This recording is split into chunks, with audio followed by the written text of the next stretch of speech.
నిజామాబాద్ జిల్లా ఎడపల్లి మండల కేంద్రంలోని 12, 13 వార్డుల్లో సీసీ రోడ్డు నిర్మాణ పనులను జిల్లా పరిషత్ ఉపాధ్యక్షురాలు రజిత యాదవ్ ప్రారంభించారు. సుమారు 5 లక్షల రూపాయల నిధులతో ఎంపీపీ శ్రీనివాస్తో కలిసి రోడ్డు నిర్మాణ పనులకు భూమి పూజ చేశారు. ఎమ్మెల్యే షకీల్ సహకారంతో మండలంలోని అన్ని గ్రామాలు అభివృద్ధి పథంలో నడుస్తున్నాయని రజిత యాదవ్ అన్నారు. రాష్ట్ర అభివృద్ధికి పల్లెలే పట్టుకొమ్మలుగా భావించి నిధులు మంజూరు చేసి గ్రామాల అభివృద్ధికి సహకరిస్తున్న ఏకైక ప్రభుత్వం తెలంగాణ ప్రభుత్వం అని కొనియాడారు. నిధుల కేటాయింపుకు కృషి చేసి గ్రామాల అభివృద్ధికి పాటుపడుతున్న ఎమ్మెల్సీ కవితకు, ఎమ్మెల్యే షకీల్ కు ప్రత్యేక కృతజ్ఞతలు తెలిపారు.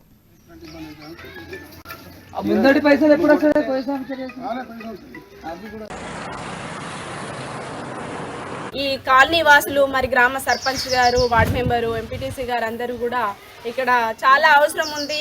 మరి నయాబాద్కి సంబంధించి ఈ రోడ్డు మెయిన్, ప్రతి దానికి ఈ రోడ్డు గుండానే వెళ్తారు.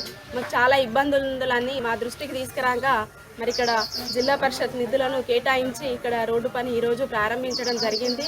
మరి ఏదైతే తెలంగాణ ప్రభుత్వం ప్రజలకు అన్ని సేవలు చేస్తూ మా గౌరవ ఎమ్మెల్యే షకీల్ అన్న గారి ఆధ్వర్యంలో ప్రతి గ్రామాన్ని రూపురేఖలు మార్చే విధంగా ఈరోజు మా సర్పంచ్ గారి నిధుల నుండి, గ్రామ పంచాయతీ నిధులు, మా ఎంపీపీ, ఎంపీటీసీ గారి నిధుల నుండి, మరి అదేవిధంగా మా ఎమ్మెల్సీ కవితక్క గారి నిధులతోటి ప్రతి గ్రామంలో కూడా సీసీ రోడ్డు, డ్రైన్ ప్రజలకు ఎక్కడ ఏ అవసరం